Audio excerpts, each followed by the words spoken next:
और चलिए खबरों में आगे बढ़ते हैं। बालोतरा जिले के कल्याणपुर क्षेत्र के डोली अराबा सहित आसपास के गांव में फैक्ट्रियों का दूषित पानी अभिशाप बन गया है। लोगों का जीना मुश्किल हो गया है और जमीनें बंजर हो रही हैं। इस रिपोर्ट में देखिए।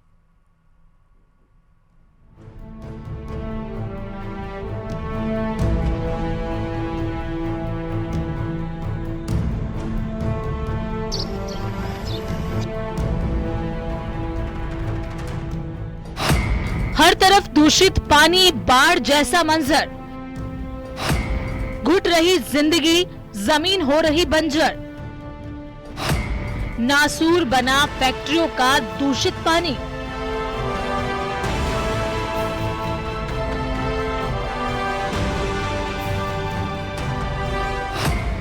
हर तरफ फैक्ट्रियों से निकलता जहरीला दूषित पानी है। गांव टापू बन गए हैं, जमीनें बंजर हो रही हैं। इस गंदगी भरे माहौल में लोगों का जीना मुश्किल हो गया है। घर से बाहर निकलना खतरे से खाली नहीं है। ये तस्वीरें हैं बालोतरा जिले के कल्याणपुर क्षेत्र के डोली अराबा समेत आसपास के गांव की। ये कैसी जिंदगी है और जिम्मेदार लोग कहां हैं? हालात ये है कि स्कूल में भी पानी भर गया है और बच्चे पंचायत के एक हॉल में बैठकर पढ़ाई करने को मजबूर हैं। स्कूल में पानी आ गया। अच्छा, तो वहाँ का कौन स्कूल में जाते हो या पंचायत में बैठते हो? पंचायत में। अच्छा, पंचायत में सारी कक्षाएं कैसे बैठती है? एक हॉल में बैठती है। अरे स्कूल में पानी आ गया है और अब बैठ रहे, डिस्टर्ब हो रहे हैं, पढ़ नहीं सकते हैं। पानी आ गया है, गांव तक पानी आ गया, स्कूल में भी आ गया है। गंदे पानी का ये दंश यहाँ के लोग पिछले करीब 15 साल से झेल रहे हैं, लेकिन दिनों दिन दूषित जल भराव की समस्या गंभीर होती जा रही है और अब तो आलम ये है कि ये केमिकल युक्त बदबूदार पानी लोगों के घरों तक पहुँच गया है।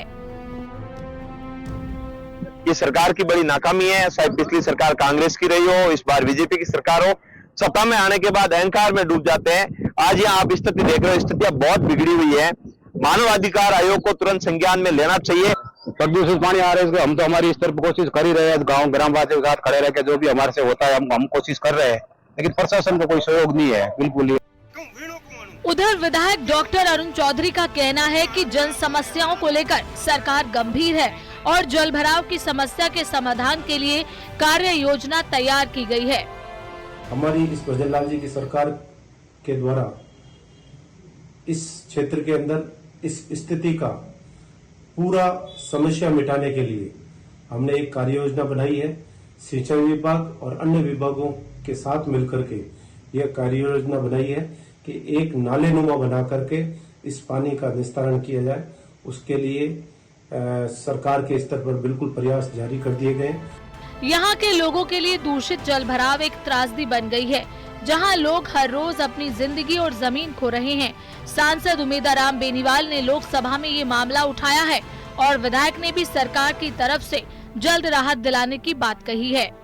बाड़मेर से न्यूज़ 18 राजस्थान के लिए प्रेमदान देथा की रिपोर्ट।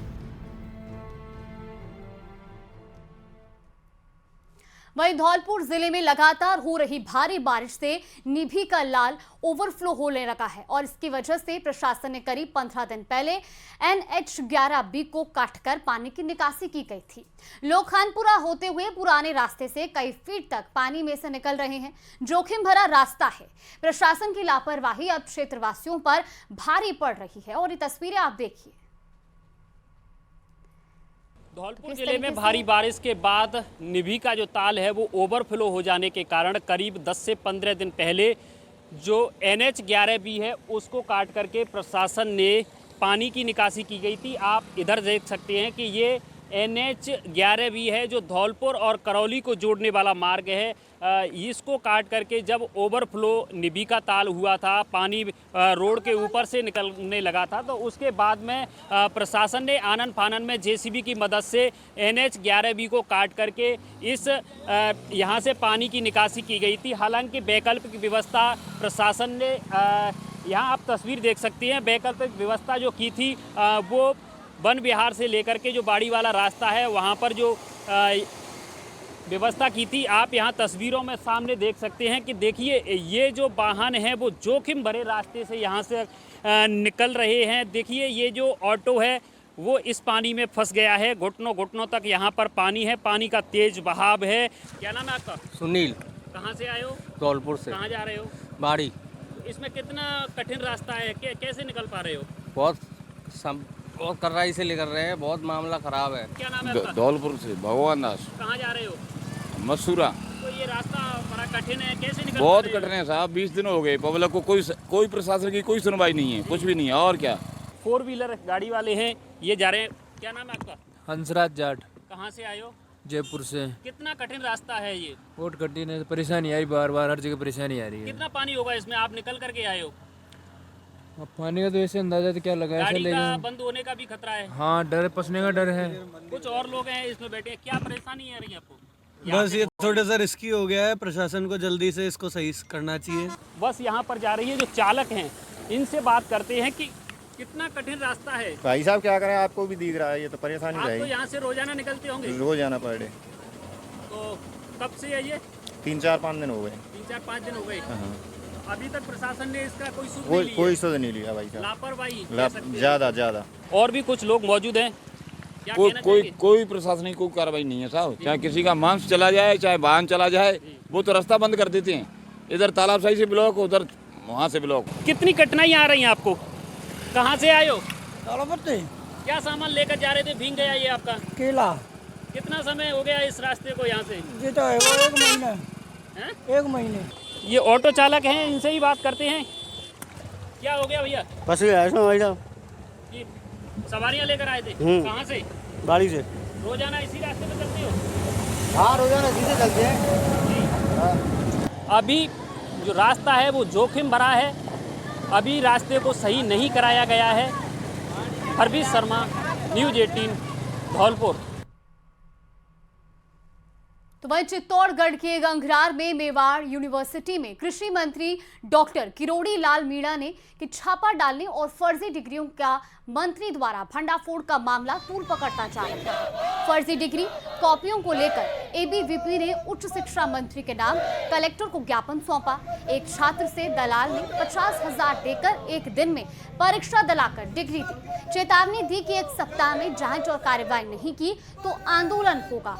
और अब ये तस्वीरें आप देखिए जहां फर्जी डिग्रियों का मामला किस तरह से तूल पकड़ता जा रहा है। तहसील है, वहाँ पे जो मेवाड़ विश्वविद्यालय है, आप सभी ने न्यूज़ों में देखा होगा कि मेवाड़ यूनिवर्सिटी में जिस प्रकार से शिक्षा के नाम पर जो धांधली की जा रही है, फर्जी डिग्री का वितरण किया जा रहा है, तो उसके विरोध में यहाँ अपन ने आज विरोध प्रदर्शन किया है और अपन कलेक्टर साहब को उच्च शिक्षा मंत्री के नाम पे ज्ञापन भी दे रहे हैं।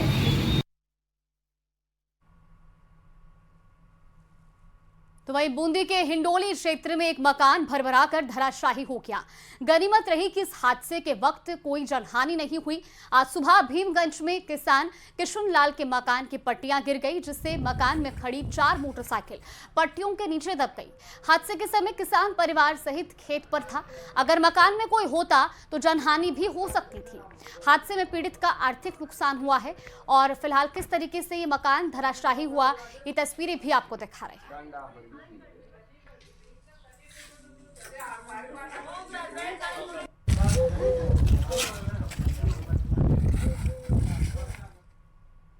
वही हनुमानगढ़ से भी ऐसी ही तस्वीर सामने आई है, जहां बारिश से गोलूवाला में एक जर्जर बिल्डिंग का एक हिस्सा जमींदोज हो गया। हालांकि गनीमत ये रही कि हादसे के वक्त बिल्डिंग में कोई मौजूद नहीं था, जबकि बिल्डिंग गिरने का वीडियो अब सोशल मीडिया पर वायरल हो रहा है और ये वीडियो हम आपको टीवी स्क्रीन पर भी दिखा रहे हैं।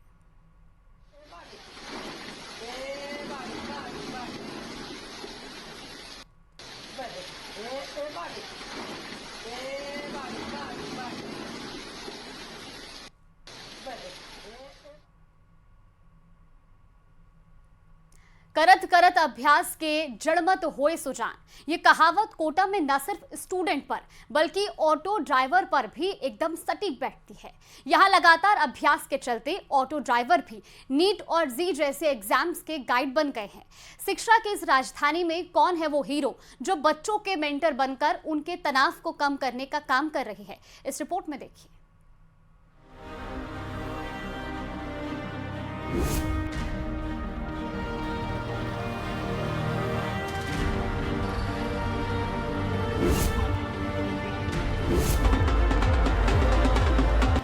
कोटा में ऑटो नहीं चलता, नीट जेई की क्लास चलती है।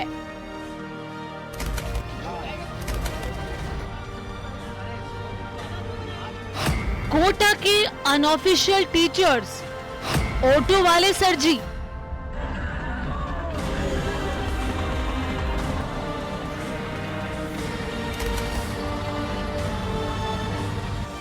कोटा के ऑटो चालक सिर्फ सवारी नहीं करते, वो स्टूडेंट्स की मेंटल जर्नी भी आसान बनाते हैं। ये लोग सड़कों पर नहीं, छात्रों के सपनों की राह में गाइड बनते हैं।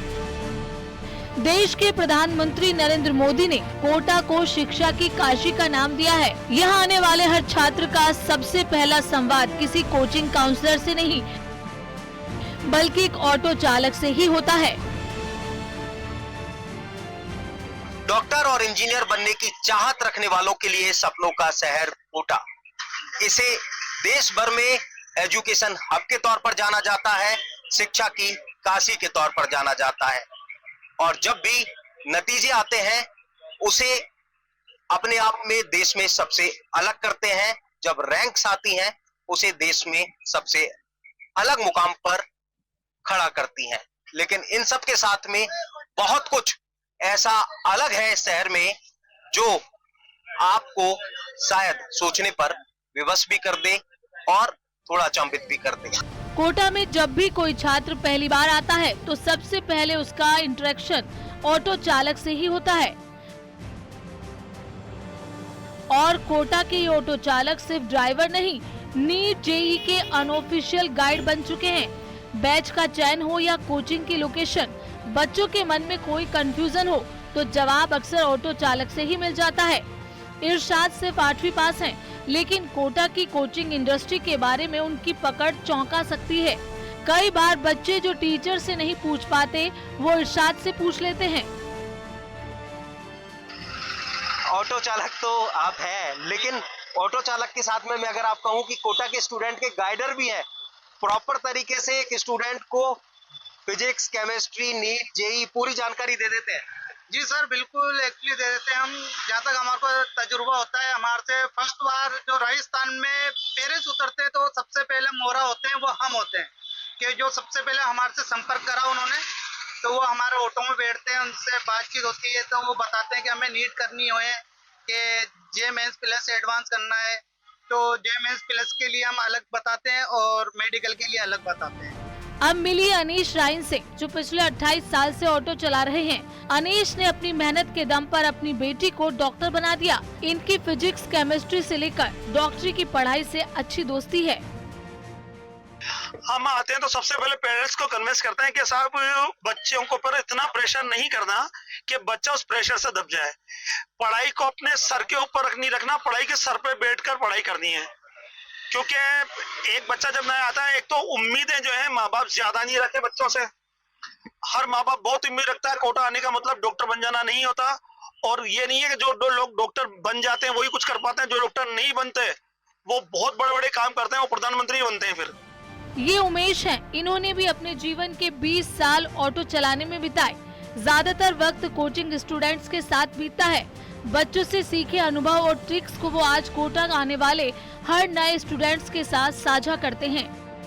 उमेश जी, ऑटो चालक आप हैं, कितने सालों से ऑटो चला रहे हैं? 13 साल हो गए। 13 साल हो गए। एजुकेशन कहाँ तक की होगी? मैं 10वीं फेल हूँ। 10वीं पास नहीं कर पाए? नहीं कर पाया। लेकिन 10वीं पास नहीं कर पाए, इन सब के बीच में फिजिक्स, मैंने सुना कि फिजिक्स, केमिस्ट्री, नीट, जेई की तो पूरी जानकारी रखते हैं आप। बिल्कुल कैसे? फिजिक्स काफी टफ पड़ता है और इसके साथ केमिस्ट्री भी बहुत टफ पड़ता है। तो हम तो कोशिश करते हैं बच्चा साल भर तक पूरी मेहनत करता है, वो जब पेपर देने जाता है उसका एक एक सेकंड उस पल पे मतलब उसको ध्यान देना इस चीज के लिए, मतलब ये इसके लिए बहुत ज्यादा इंपॉर्टेंट रखता है। और हमारा बच्चों से बर्ताव इस तरह का रहता है जिससे कभी किसी बच्चे के पास पैसे पेमेंट नहीं होता देने के लिए, तो उसको बोल देते मतलब भैया कोई बात नहीं, आपके पास आज जब आए जब दे देना। हम जितना हो सकता है हमारे टर्म्स फैमिली जैसे टर्म्स बने रहते हैं उनके साथ। शायद ही किसी शहर में ऐसा होता होगा कि बच्चों की सफलता की पहली क्लास ऑटो में शुरू होती हो। ये है कोचिंग की राजधानी के वो अनकहे हीरो जो बिना किसी किताब के बच्चों के लिए बन जाते हैं जिंदगियों के गाइड।